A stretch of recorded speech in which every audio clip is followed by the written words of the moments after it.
We are joined today by a very, very special person who needs no introduction to Sri Lanka. If you watched Water, then without a doubt, you know who Lisa Ray is.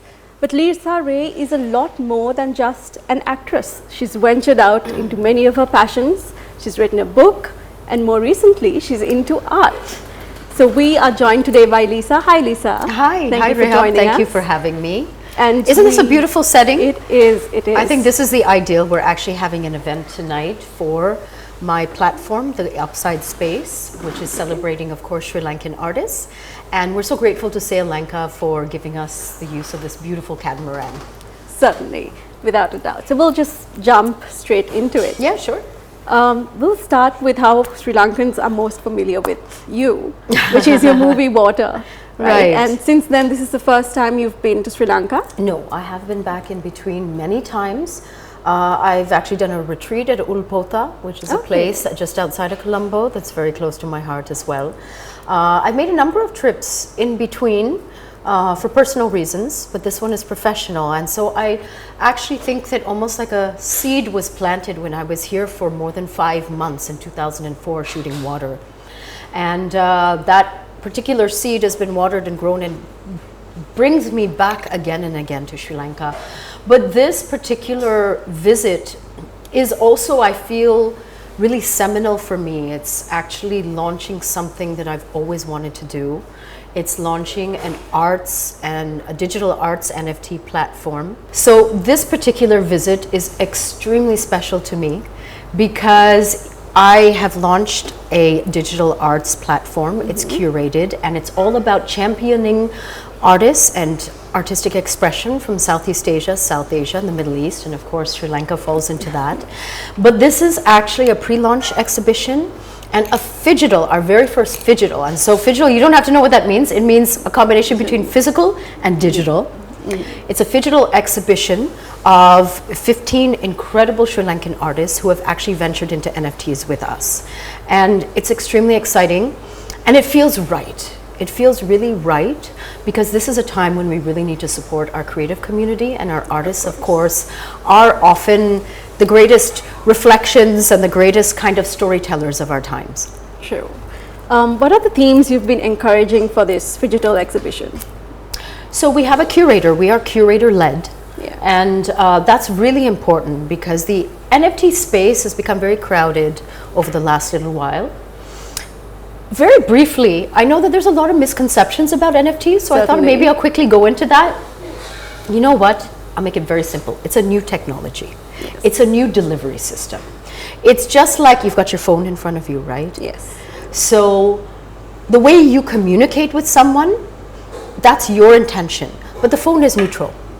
So that's how I see, or that's how I frame NFTs, right? It's a new delivery system for artists to communicate, for them to extend their art practice. It does not mean the death of traditional art. But what's really cool about NFTs and getting into the digital world, especially for Sri Lankan artists, is you can access a global audience, the representation, the ability to commercialize your practice, in a way that is not dependent on local circumstances. And also, I just feel so strongly and passionately about the skill of art and artists in this region in Sri Lanka. I feel passionately about also the messages and the narrative and the storytelling and what needs to be told and what needs to be highlighted. And therefore, encouraging Sri Lankan artists to create NFTs puts them on a platform where it's super easy for them to actually get their work out there and their message out there to an international audience. That's what I want to do. Spotlight, celebrate, and also hopefully make some sales on behalf of the artists. That's great. But what made you want to start the Upside Space? What inspired this? So, I have actually always called myself an accidental actress. So even though I've been acting for a long time, it was on some level not my real calling.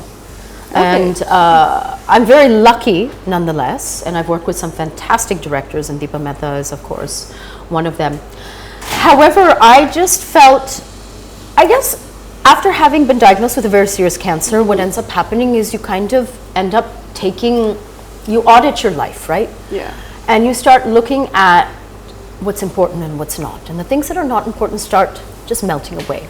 So why did I get into this realm of NFTs and art? Well, I want to share a little story. At the age of 16, when I received my very first modeling check, I ended up blowing that on a piece of art. So that should be a testament and say something as to my passion for collecting art, supporting art, and my appreciation of contemporary art practices and artistic practices, particularly in these regions, right? India, Sri Lanka, Bangladesh, Pakistan, all of Southeast Asia, where I've also lived and worked. So it was always there at the back of my mind that one day I will do this. Then I met my co-founder, Aisha Khan, in Singapore when we were living there briefly. And, we engaged in a really very, very vibrant discussion about art, and then cut to post-pandemic. Aisha reached out to me. I had just moved to Dubai with my family. I said, what do you think about this? And we realized that this entire world of NFTs actually held an incredible promise for artists, for representation, for being able to monetize their art when local conditions are very difficult. And also, what's interesting about NFTs is that you can embed a smart contract, which means that an artist can receive royalties and they're automated. They don't have to chase anyone for their payments. It really gives the power and the agency back to the artist, and that's something I feel very strongly about. But in a nutshell, I'm just a facilitator. Myself and my incredible team at the Upside Space, which is launching in November. This is actually a pre-launch event. We have been working day and night with incredible passion and commitment and vision and values. Now, the technology, again, is really important to what we do, but we were very clear that about our values and what we want to accomplish. We're highlighting and spotlighting all the artists from these regions. We are very much about creating an ecosystem, reaching out to collectors, educating them, and creating an incredible community. And what's really cool is I felt that last night. Like, I actually got teary. We had our Phygital event last night at Canada House, and we were very, very generously hosted by the Canadian Consul General, David, and his wife and his partner, Victoria. And there was such an energy. I think that a lot of the invitees were not sure what they were coming to. They were not sure what an NFT is.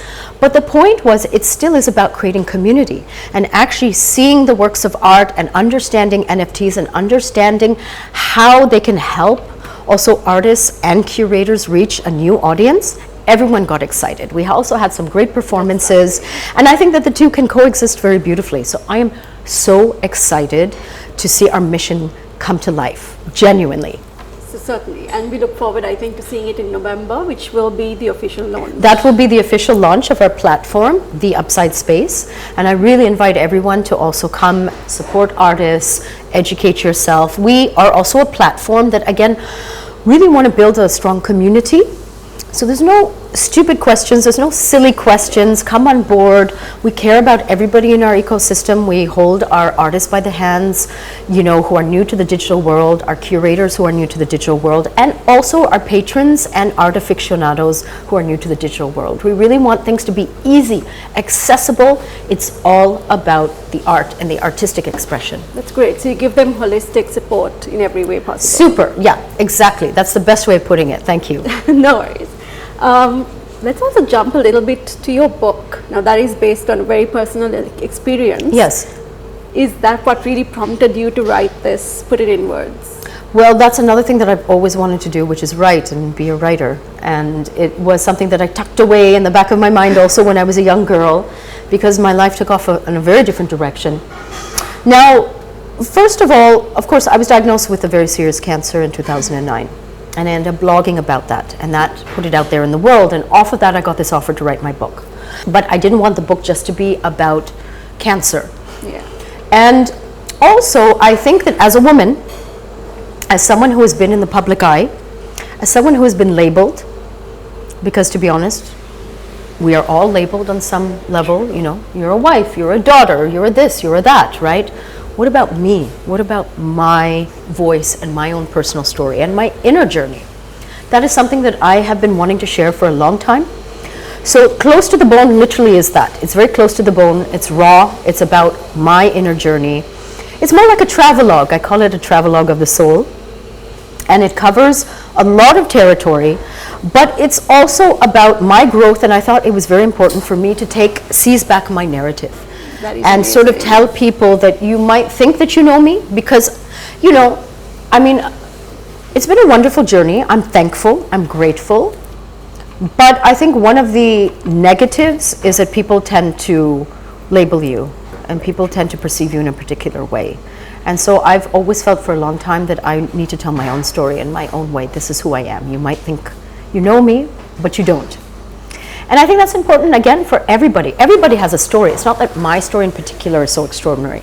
Although over the years, a lot of people have asked me, how did you get into this line at such a young age, and at a time in 1991 when, honestly, it wasn't popular, it wasn't a sexy thing to do to go to India and become a model and an actor, the way that it is now.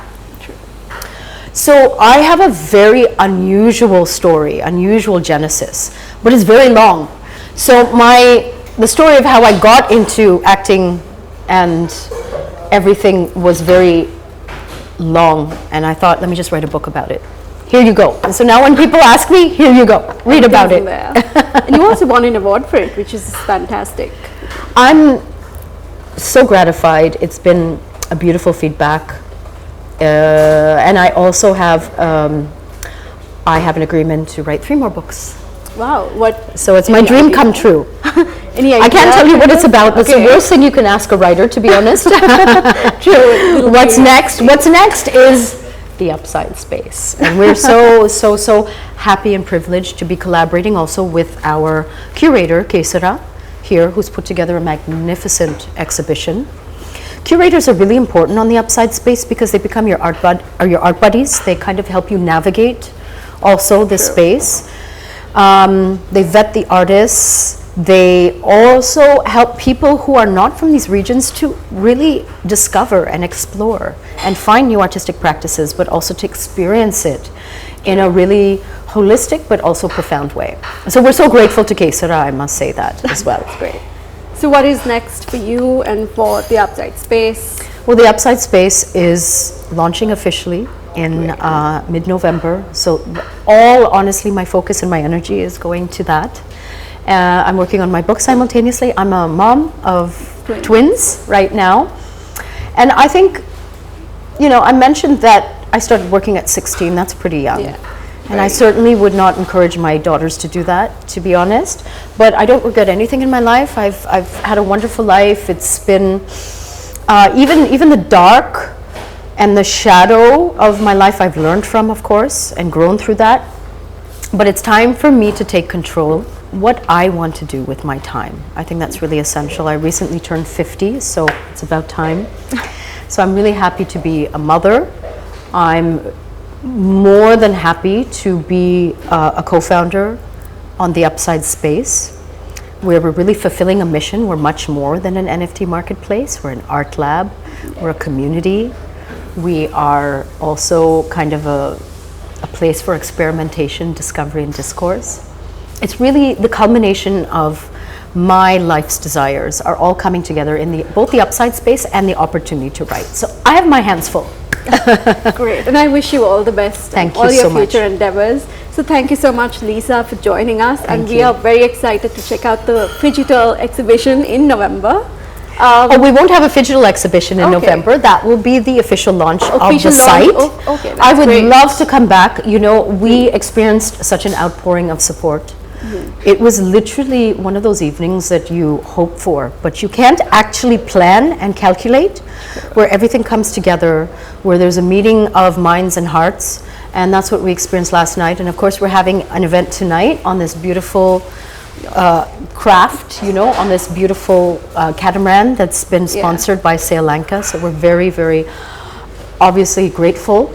But I also think it's an important time to support the creative community in Sri Lanka. Definitely. You know, and hopefully through the Upside Space, we will reach again an international audience for our artists. Right now, thank you so much, Colombo, for incredible support as well, for coming out and supporting our artists, for coming out and supporting Kesara, for coming out and supporting the Upside Space. And we're very grateful you put our trust in us, and we will definitely deliver. We'll deliver on our mission. We have no doubt of that. Thank you, Lisa, for your time. Thank you. Okay. Thank you for joining us. This is Rihaab Mowlana signing off.